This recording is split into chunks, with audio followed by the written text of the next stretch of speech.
This is going to be a part 2 video about why wheel size in spindle drive scooters or bikes, spindle drive. Chains and gears, yes, wheel size will make a difference, but spindle drive, it doesn't, okay?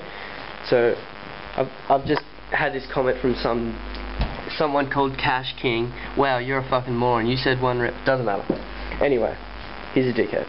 So, this spindle here has a circumference of 60 millimeters, okay?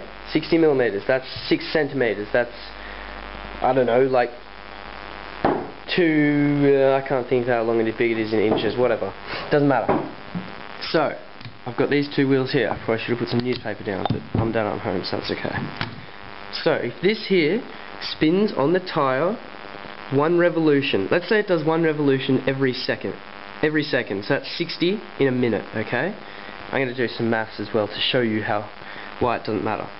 So if it's spinning at 1 revolution a second, that's 60 in a minute, it's going to be going, let me work it out, revolution every second, that's 60 in a minute, so it's going 60 millimeters times 60 seconds, because that's every revolution. So it's going 3.6 meters a minute, okay? Now, regardless of wheel size, it doesn't matter.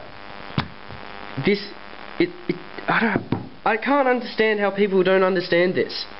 It's just so simple that if it spins 1 revolution on this tyre, the tyre, pretend that the white piece of paper is the ground, pretend the white piece of paper is the ground, and it spins 1 revolution, the wheel will move 60 millimeters. Same. The wheel is going to spin 60 millimeters along the ground. I really cannot understand how people don't understand this. I mean, I've explained it. So basically that 1 revolution of this on that tyre will move the tyre along the ground 60 millimeters. Regardless of wheel size. It doesn't matter about the wheel size because it's still going to move it 60 millimeters along the ground. Like, I just cannot get it through their heads, and I try explaining it to people and they don't read the description, they don't watch the video fully, they just start yapping on and calling me an idiot, and okay, that's my rant. I guess I didn't really do any maths because I didn't really work anything out, but yeah, so once again, this is 60 millimeters circumference, taking into account no slipping. It'll rotate 1 revolution, which will mean the tyre along the ground will move 60 millimeters, regardless of the wheel size. If it moves 1 revolution, the tyre along the ground will move 60 millimeters. That's as basic as I can put it, and people who build this stuff will know that. Well, probably not. The advantage of having the big tyre is it'll rotate slower. The camera cut off for some reason.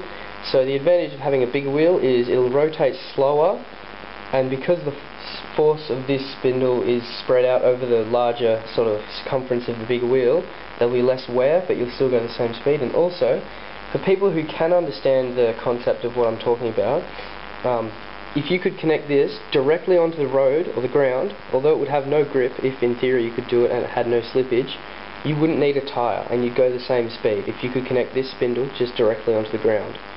The tyre is only there to sort of act as a medium, I guess you'd say, between the road and the spindle.